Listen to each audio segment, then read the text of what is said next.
भारत और नेपाल के बीच जो सीमा का विवाद है उसे लगभग 200 साल से अधिक हो चुके हैं। 1816 में ब्रिटिश इंडिया और नेपाल के बीच सुगोली की संधि हुई थी। ये संधि ब्रिटिश इंडिया और नेपाल के बीच जो युद्ध हुआ था उसके बाद हुई थी। 1950 में भारत और नेपाल के बीच एक शांति संधि हुई, जिसमें दोनों देश के नागरिकों को एक दूसरे के देश में बिना वीजा के रहने की अनुमति दी गई। एक तरह से जुड़वा भाइयों की तरह दोनों देशों की स्थिति हमेशा से बनी रही है। धीरे धीरे वामपंथियों का प्रभाव वहाँ बढ़ा। उसकी वजह से नेपाल ने जो 2020 में नक्शा जारी किया उसमें जो विवादित क्षेत्र हैं लिपु लेक, काला पानी और लिम्पियाधुर, उनको नेपाल के नक्शे में दिखाया है। भारत ने नेपाल के इस नक्शे का विरोध किया। अरे नेपाल महात्मा बुद्ध की जन्म स्थली है। लुम्बिनी में महात्मा बुद्ध का जन्म हुआ। महात्मा बुद्ध को सभी जानते हैं। मोटिवेटर ने कहीं ना कहीं या तो भगवान कृष्ण से प्रेरित है या महात्मा बुद्ध से प्रेरित है। तो महात्मा बुद्ध की जन्म स्थली नेपाल है और कार्यस्थल भारत है। तो हमारी तो संस्कृति मिली जुली है। एक तरह से जो सीमा रेखा है वो तो नाम की है, खुली सीमा है। विश्व की सबसे बड़ी खुली सीमाओं में से एक है भारत और नेपाल की सीमा।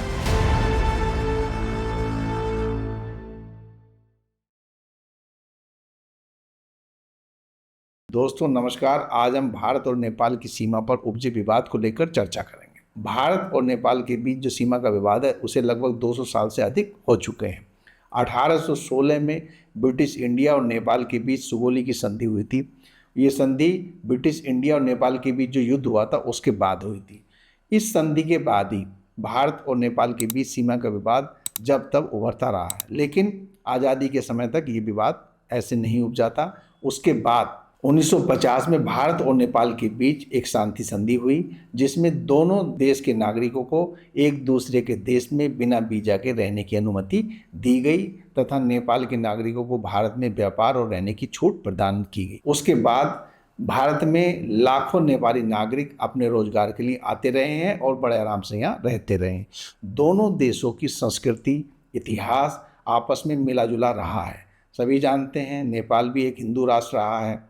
हालांकि अभी तक धर्मनिरपेक्ष राष्ट्र बन गया है, लेकिन उसमें बहुसंख्यक हिंदू ही हैं। तो हिंदू और बौद्ध धर्म की जो साझा विरासत है वो नेपाल और भारत में हमेशा से बनी रही है और दोनों देशों में एक सीमा नाम मात्र की रही है। ऐसा लगता है ये एक ही देश रहा है। एक तरह से जुड़वा भाइयों की तरह दोनों देशों की स्थिति हमेशा से बनी रही है। काठमांडू का पशुपतिनाथ का मंदिर भारत के श्रद्धालुओं में बहुत प्रचलित है। लाखों की संख्या में भारतीय श्रद्धालु पशुपतिनाथ मंदिर के दर्शन करने जाते हैं। इसी तरह नेपाल के नागरिक भी भारत में पर्यटन तथा अन्य धार्मिक कार्यों के लिए तथा रोजगार के लिए हमेशा आते रहे हैं और आपस में परस्पर एक बहुत ही विश्वास का माहौल बना हुआ रहा है। भले ही थोड़ा वो सीमा विवाद उपजता रहा हो, इसके ज़्यादातर पॉलिटिकल कारण रहे हैं, क्योंकि नेपाल भी जानता है आज़ादी से पहले जो कुछ भी हुआ है वो अंग्रेजों ने किया। भारत को जब स्वतंत्रता मिली 1947 के बाद भारत ने कोई भी नया सीमा विवाद पैदा नहीं किया है। भारत उसी समझौते को मानता रहा है, लेकिन धीरे धीरे नेपाल में स्थितियाँ बदली और वो राजशाही से लोकतंत्र की तरफ शिफ्ट हुआ। बीच में उसके नेताओं पर, उसकी पार्टियों पर, खासकर वामपंथियों पर चीन का प्रभाव बढ़ता गया। पिछले कुछ दशकों में चीन ने जो आर्थिक तरक्की की है उसका बहुत ज़्यादा नुकसान भारत को एक तरह से अपरोक्ष रूप से हुआ है। चीन ने भारत के चारों तरफ जो देश स्थित हैं, चाहे पाकिस्तान हो, चाहे बांग्लादेश हो, चाहे नेपाल हो, चाहे बर्मा हो, चाहे श्रीलंका हो, चाहे मालदीव हो, सभी देशों में भारत के खिलाफ गतिविधियों को गुप्त रूप से सह देने का काम हमेशा से किया है, जिससे कि भारत की राजनीति को, भारत की आर्थिक स्थिति को कुछ अवरुद्ध या कमज़ोर किया जा सके। चीन की जो BRI परियोजना है जो कि विश्व के देशों में उसको फैला रहा है, उसे उसने नेपाल में भी फैलाने की कोशिश की है।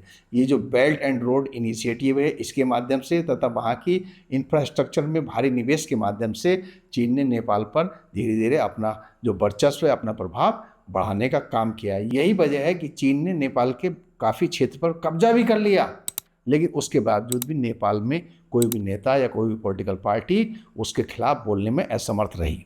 वर्तमान प्रधानमंत्री जो बालेन शाह है, उन्होंने भी चीन के खिलाफ कोई बयान अभी तक इस तरह का नहीं दिया है, जबकि सब जानते हैं चीन ने नेपाल के कुछ भूभाग पर कब्जा कर लिया और खुलेआम किया, जबकि भारत ने 1947 के बाद नेपाल के किसी भी भूभाग पर कोई कब्जा या कोई अतिक्रमण नहीं किया है। जहाँ तक भारत से नेपाल के संबंधों की बात है, मैं भी बता चुका हूँ कि धीरे धीरे वामपंथियों का प्रभाव वहाँ बढ़ा। उसकी वजह से नेपाल ने जो 2020 में नक्शा जारी किया उसमें जो विवादित क्षेत्र हैं लिपु लेक, काला पानी और लिम्पियाधुर, उनको नेपाल के नक्शे में दिखाया है। भारत ने नेपाल के इस नक्शे का विरोध किया तथा हमेशा से बातचीत का समर्थन भारत ने किया है। पिछले वर्ष नेपाल में जैन जी का बहुत बड़ा आंदोलन हुआ। ये हो सकता है कुछ देशों की इसमें सह रही हो, भारत की सह नहीं थी।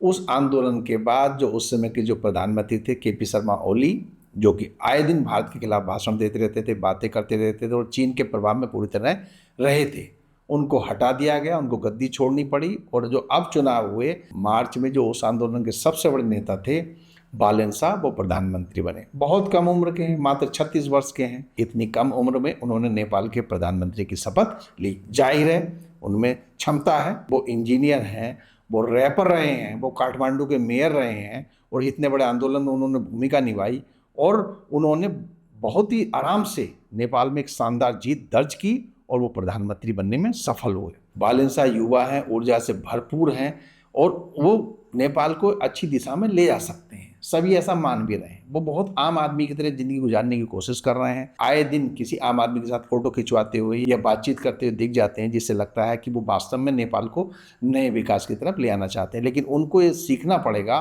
कि वो अभी शुरुआत में ही बहुत सारे विवादों में ना पड़े तो अच्छा है और नेपाल की जो अवसंरचना इंफ्रास्ट्रक्चर है उसको सुधारने का काम करें तथा भारत से किसी बड़े विवाद में ना उलझें, क्योंकि सभी जानते हैं नेपाल का बिना भारत के काम नहीं चल रहा है। हम ये नहीं कह रहे कि उसका बिल्कुल काम नहीं चलेगा, वो चला सकता है, वो चीन के माध्यम से या बांग्लादेश के माध्यम से या किसी और माध्यम से। हम ये नहीं कह रहे हैं कि बिना भारत के वो जीवित ही नहीं रहेगा नेपाल या फिर ख़त्म हो जाएगा, ऐसा नहीं है। या फिर मान लो भारत पे वो निर्भर भी है तो हम ये भी नहीं कह रहे कि उसका दबाव भारत बनाएगा। हम ये कह रहे हैं कि भारत और नेपाल जैसे हमेशा से मिलजुल कर रहते आए हैं, आपसी समरसता से रहते आए हैं, वहाँ की जनता मित्र बनी रही है, वो वैसी बनी रहे और दोनों देश साथ साथ विकास करते हुए आगे बढ़ें तो ये बहुत अच्छा रहेगा नेपाल के लिए भी और भारत के लिए भी। ये बालेन साहब जल्दबाजी ना करें, अभी उनके पास बहुत समय है। वो धीरे धीरे नेपाल में इंफ्रास्ट्रक्चर को मजबूत बनाएं, वहाँ के लोगों की शिक्षा, बेरोजगार जैसी स्थितियों पर ध्यान दें तथा अपनी जड़ों को भी मजबूत करें और भारत के साथ बिल्कुल सामंजस्य के साथ चलें। तो ये विवाद बहुत छोटे हैं। अगर आपस में पारदर्शिता के साथ आगे बढ़ेंगे और दूसरी चीज़ों पर ध्यान देंगे वो, तो निश्चित रूप से विवाद ज़्यादा नहीं बढ़ पाएगा और दूसरे देश इसका फ़ायदा नहीं उठा पाएंगे और भारत और नेपाल के संबंध ठीक बने रहेंगे। क्योंकि इससे पहले जो केपी शर्मा थे वो तो चीन के प्रभाव में थे। वो तो जो सीमा विवाद नेपाल के साथ है, अभी हम बता चुके हैं, कालापानी, लिपुलेख, लिम्पियाधुर तथा सुस्ता जो बिहार में है, इन क्षेत्रों को लेकर है। 2025 में जो चीन और भारत के बीच लिपुलेख दर्रे को लेकर जो समझौता हुआ है, व्यावसायिक मार्ग के तौर पे इसे खोलने के लिए समझौता हुआ है तथा जो कैलाश मानसरोवर के लिए भारत के यात्रियों को जाने के लिए जो समझौता हुआ है, तो भारत और चीन ने जो समझौता किया था तो केपी शर्मा ने इसका विरोध किया, नेपाल ने इसका विरोध किया। और यही नहीं, केपी शर्मा यही नहीं रुके, इस मुद्दे का उन्होंने अंतर्राष्ट्रीयकरण करने का भी प्रयास किया। एससीओ की मीटिंग में उन्होंने सी जिनपिंग के सामने इस मुद्दे को उठाया। हालांकि चीन ने ऐसे किसी हस्तक्षेप से इनकार किया। उन्होंने कहा भारत और नेपाल के बीच जो भी मतभेद हैं वो आपस में मिलकर सुलझाएं, ये उनका द्विपक्षीय मामला है। ये केपी शर्मा ओली की गलती थी। स्वाभाविक रूप में वो उनके प्रभाव में रहे हैं, वो हट भी गए। बालेन साहब भी ऐसी गलती ना करें। दो देशों की बात है, पड़ोसियों की बात है। भारत तो हमेशा से पड़ोसी प्रथम की नीति अपनाता है। अभी 5 दिवसीय यात्रा पर आरएसपी की जो हेड है रवि लामिछाने जी, वो आए थे भारतीय जनता पार्टी कार्यालय में। उन पर फूलों की वर्षा की गई, उनका भव्य स्वागत किया गया। वो प्रधानमंत्री मोदी जी से भी मिले, वो गृह मंत्री अमित शाह जी से भी मिले, वो विदेश मंत्री एस जयशंकर साहब से भी मिले, वो सबसे मिले और उनको पूरे भरोसे में भारत ने लेने का प्रयास किया है। ये अच्छी पहल है। सभी जानते हैं वो आरएसपी के प्रमुख हैं तथा बालेन शाह पर उनका प्रभाव है। तो आशा करते हैं भविष्य में बालेन शाह भारत और नेपाल के बीच व्यापारिक पहलुओं पर ध्यान देंगे। वो जल्दबाजी में इस तरह के बयानबाजी नहीं करेंगे। जैसे उन्होंने अभी एक बयान दे दिया, पहली बार उन्होंने नेपाल की संसद को संबोधित किया और कह दिया कि भारत ने ही नेपाल की ज़मीन पर कब्जा नहीं किया, बल्कि नेपाल ने भी कई जगह भारत की ज़मीन पर कब्जा कर रखा है। इसका नेपाल में विरोध हुआ और उन पर इररेस्पॉन्सिबल होने के आरोप लगे। वो बैकफुट पे भी आए, डैमेज कंट्रोल की भी उनकी पार्टी द्वारा कोशिश की गई। तो बालेन शाह को भारत और नेपाल के जो लंबे ऐतिहासिक, सांस्कृतिक, आर्थिक संबंध रहे हैं उनको ध्यान देना होगा। अरे नेपाल कोई मामूली देश नहीं है, भले ही छोटा हो। पहली बात तो उसकी अहमियत बहुत ज़्यादा है। वो चीन के पास है। चीन और भारत के बीच वो बफर स्टेट का काम करता है। इस समय तो चीन ही नहीं, अमेरिका भी उसको अपने प्रभाव में लेना चाह रहा है। एक तरह से वो चीन, भारत और अमेरिका के बीच घिर सा गया है। तो उसको बहुत समझदारी से काम करना पड़ेगा। सबसे पहले अपने आप को मजबूत बनाना पड़ेगा और फ्लेक्सिबल तरीके से तीनों देशों के साथ एक सही तरीका निकालने की कोशिश करनी पड़ेगी और बालन शाह को बहुत धैर्य के साथ काम करना पड़ेगा। जैसे उन्होंने प्रधानमंत्री बनने के बाद भारतीय विदेश सचिव विक्रम मिश्री से मिलने के लिए अपॉइंटमेंट नहीं दिया, ये उनकी भूल थी। इसे बहुत ही कम अनुभव वाला कदम उनका माना गया था। प्रधानमंत्री बालन शाह को भारत और नेपाल के ऐतिहासिक और सांस्कृतिक संबंधों को ध्यान में रखना होगा। अरे नेपाल महात्मा बुद्ध की जन्म स्थली है, लुम्बिनी में महात्मा बुद्ध का जन्म हुआ। महात्मा बुद्ध को सभी जानते हैं, उनसे बड़ा वैज्ञानिक दार्शनिक मेरे हिसाब से कोई नहीं हुआ, खासकर कोई धर्म प्रवर्तक। ऐसा धर्म प्रवर्तक कोई नहीं हुआ जिन्होंने इतना वैज्ञानिक दर्शन भी दिया। आज जितने भी मोटिवेटर आप देख रहे हो वो कहीं ना कहीं महात्मा बुद्ध से प्रेरित है। आत्मदीपो भव, उन्होंने तो कहा आत्मदीपो भव में सब कुछ आ जाता, सारे मोटिवेशन आ जाते हैं। जितने मोटिवेटर हैं कहीं ना कहीं या तो भगवान कृष्ण से प्रेरित है या महात्मा बुद्ध से प्रेरित है। तो महात्मा बुद्ध की जन्मस्थली नेपाल है और कार्यस्थल भारत है। तो हमारी तो संस्कृति मिली जुली है। एक तरह से जो सीमा रेखा है वो तो नाम की है, खुली सीमा है। विश्व की सबसे बड़ी खुली सीमाओं में से एक है भारत और नेपाल की सीमा। तो ऐसा कभी फर्क हुआ ही नहीं। तो बालन शाह बहुत सोच समझ कर चलें और इसके लिए भारत भी चाहता है और नेपाल को भी जाना चाहिए कि कोई भी चीज़ का रास्ता टेबल पर आकर ही निकलता है। इतिहासकारों की टीम बनाई जाए, सर्वेयर्स की टीम बनाई जाए और जो एक्सपर्ट्स हैं उनकी टीम बनाई जाए, सब मिलजुल कर। और इसमें ब्रिटेन की सहायता भी ली जा सकती है, कोई ऐसी बात नहीं। जैसा कि नेपाल ने भी संकेत दिया है कि वो, क्योंकि ये जो विवाद है ये ब्रिटिश इंडिया के समय का था, इसलिए ब्रिटेन भी सहायता कर सकता है। तो इस पर भी सोचा जा सकता है कि ब्रिटेन की कुछ सहायता ली जा सकती है और उस सहायता के बाद एक्सपर्ट और ये जितने भी विद्वान हैं ये सब डिसीजन लेके कुछ ऐसा हल जरूर निकाल देंगे जो कि पूरी तरह पारदर्शी होगा और दोनों देशों की जनता को मंजूर होगा। निश्चित रूप से कोई बड़ा विवाद नहीं पनप पाएगा। इसमें कोई राजनीति नहीं होनी चाहिए, जैसा कि पूर्व प्रधानमंत्री केपी शर्मा ओली ने करने की कोशिश की थी। और नेपाल को चीन पर बहुत भरोसा करने से बचना चाहिए। उसे बहुत बड़े इन्वेस्टमेंट भी चीन से नहीं लेने चाहिए। BRI योजना का भी जैसे विरोध वहाँ हो रहा है, वहाँ के इन्वेस्टमेंट का भी अभी विरोध हुआ है नेपाल में।